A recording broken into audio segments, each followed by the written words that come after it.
Welcome to the deep dive. This time, we've got a really interesting one, a detective novel called The History of Cardenio. Oh, yeah. We've also got Jerry Bader's author bio to help us sort of unpack it all. Uh-huh. And let me tell you, the plot already has me on the edge of my seat. Oh, So we're going to be diving into a world of art and mystery and a lost Elizabethan manuscript. wow.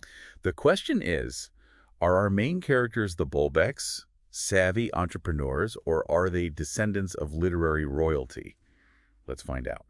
Well, the story kicks off with Axel Webb. Okay. He's an art detective from Toronto, and he's called over to London for this very unique case. Right. He's hired by these twins, the Bulbecks, who are posing as an aristocratic couple. Uh-huh. The Viscount and Viscountess Bulbeck. Oh, wow. They claim to be descendants of Edward de Vere, the 17th Earl of Oxford. Okay. And they're looking for this lost play called The History of Cardenio, All right. potentially written by their alleged ancestors. Okay, so we've got a missing manuscript, a mysterious family history, and an art detective who seems to have a knack for landing right smack in the middle of all the intrigue. Right. I'm already sensing some serious twists and turns ahead. Absolutely. What's the deal with these Bulbecks? It sounds like they're putting on a bit of a show. Yeah, there's definitely more to them than meets the eye. Okay. Alice Bulbeck, the so-called Viscountess. Right. She's a talented artist, and she paints these incredible portraits of Elizabethan playwrights. Interesting. And they use their art and this aristocratic persona as a way to market their work. So they're playing the part. It's a brilliant strategy, really. Clever. But you mentioned there's more to their story. Yeah, absolutely. Okay. It turns out they're orphans, and they took their name from the orphanage they grew up in. Wow. The only clues to their past are this tattered paperback called The Adventures of Viscount Bulbeck Okay. and a safety deposit key, Oh, wow. both left to them by their mother. So not only are they searching for this lost manuscript, but they're also searching for their own identity. It adds a whole new layer to the Yes, mysteries. it does. And then we have Theo Payne-Foster, Oh, yes. a publishing heir who's determined to discredit de Vere. Ah, so we have a scholarly showdown brewing. We're talking full-on conspiracy theory level here. Oh, yeah. He even funds an archaeological dig at an old Elizabethan theater, Mm-hmm. convinced he's going to find evidence to rewrite history. Exactly. So did he find what he was looking for at this dig? Well, a student working at the dig, Ava Hatt, she stumbles upon a folio Okay. containing a handwritten manuscript and a letter from de Vere to Shakespeare. Oh, wow. It's a discovery that could potentially validate his entire life's work. Right.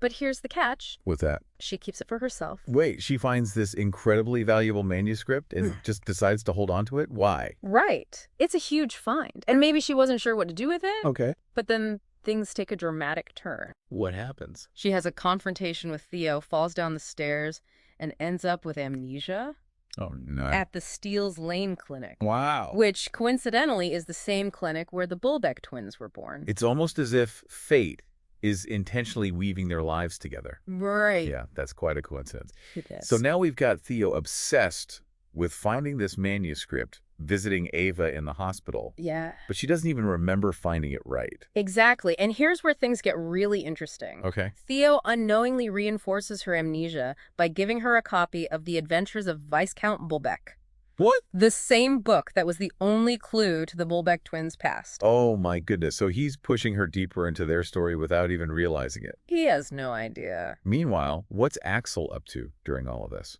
Well, Axel, with his associate Catherine Hendricks, they start digging into the Bulbeck's background Uh-huh. and uncover the truth about their origins. Okay. He also discovers that Theo has hired a private investigator to follow Alice because he's convinced that she has the manuscript. Oh, wow. So we've got multiple players, all with their own motives, converging on this lost manuscript. It's a tangled web. It really is. Yeah. What's the next step in this literary treasure hunt? Well, remember that auctioneer Alistair Hughes, the one who recommended Axel to the Bulbeck? Oh, yeah, the guy who seems to know everybody and everything that's going on in the art world. He's cut a deal with Theo to help him acquire the manuscript. Yep. But here's where it gets even more complicated. All right. He's also working with Dottie Dudney. Wait, Dottie, the Oxfordian academic who was forced into retirement. What's her play in all of this? Well, she may be down, but she's definitely not out. Okay. She's determined to ensure that the manuscript stays out of Theo's hands. Okay, so we've got Theo and Dottie vying for the manuscript with Hughes playing both sides. Exactly. And then there's Margaret Ansley, that craft store owner who bought items from abandoned safety deposit boxes, Oh, yeah. including Ava's, And she has the folio. She does, and she's more than willing to sell it. Really? Hughes, ever the opportunist, sees a chance to profit no matter who wins. I bet he does.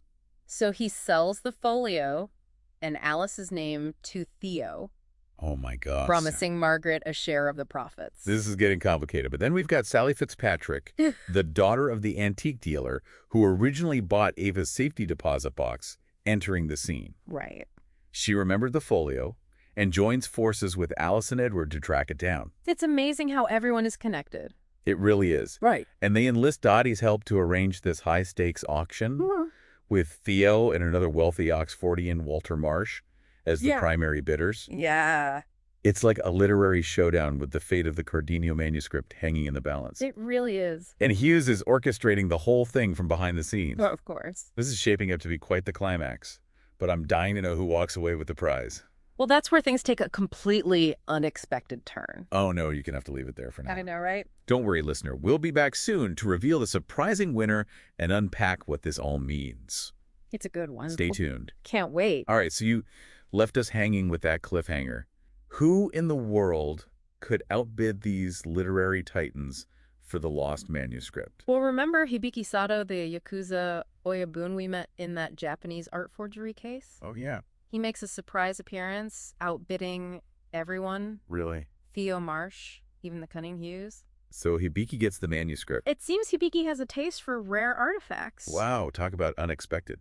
But what about the other players? Did they get anything out of all this? Well, the Bulbecks uncover some truths about their past, connecting them to Mad Alice in a way they never imagined. Wow. And Sally Fitzpatrick walks away with a pretty hefty finder's fee. So it's not a total loss for everyone, except maybe for Theo. I bet he's fuming right now. Oh, you can imagine his frustration, only to have the potential key to his theory snatched away by a Yakuza boss. This whole story is full of twists and turns. We started with a search for a missing manuscript and ended up with a Yakuza Oyabun as the unlikely victor. Right. What can we learn from this wild ride? What strikes me is how this story blends the search for historical truth with the search for personal identity. Okay. The Bulbecks, for example, they're driven by this desire to understand their past, Right. while Theo is obsessed with rewriting history to fit his own beliefs.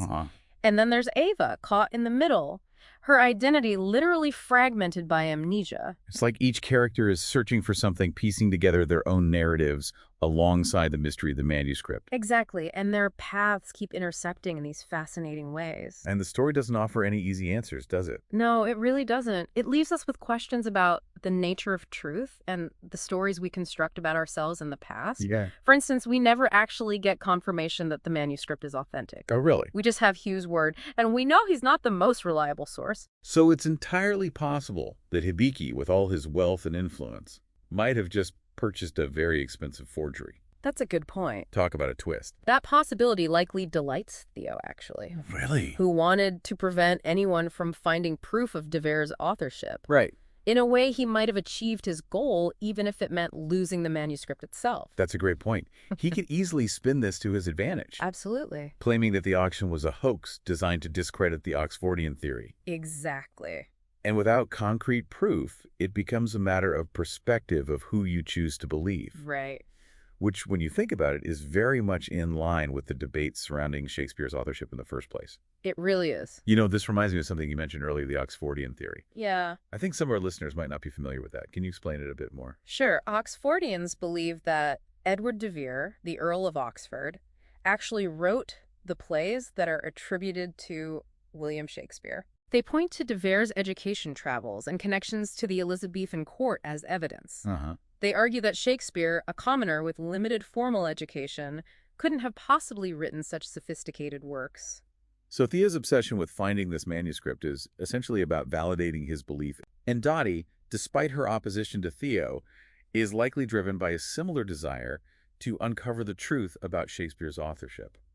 You're right. They might disagree on who the true author is, but they're both passionate about uncovering hidden truths and challenging the accepted narrative. This deep dive is making me question everything I thought I knew about Shakespeare. And that's the beauty of exploring these kinds of stories. They encourage us to think critically, to question assumptions, and to appreciate the complexities of history and authorship. The History of Cardenio takes us on this whirlwind journey through art mystery, and the enduring power of stories. It does. But we're not done yet. Not quite. There's one more piece of this puzzle we need to explore. We've seen how the characters' personal journeys intertwine with the search for the manuscript. Yeah. But what about the manuscript itself? Does its existence, real or fabricated, ultimately change anything? That's a great question. And that's where this story becomes truly thought-provoking. We've explored the twists and turns of the history of Cardenio, met this cast of fascinating characters, and even delved into the world of Oxfordian theory. But the question still remains, does the manuscript, regardless of its authenticity, actually change anything? That's where this story gets really thought-provoking. Yeah. It challenges us to think about what really matters when it comes to art and authorship. Okay. Like, does it diminish the value of Shakespeare's plays if they were written by someone else? That's a tough one. I mean, we've been celebrating these works for centuries, attributing them to Shakespeare.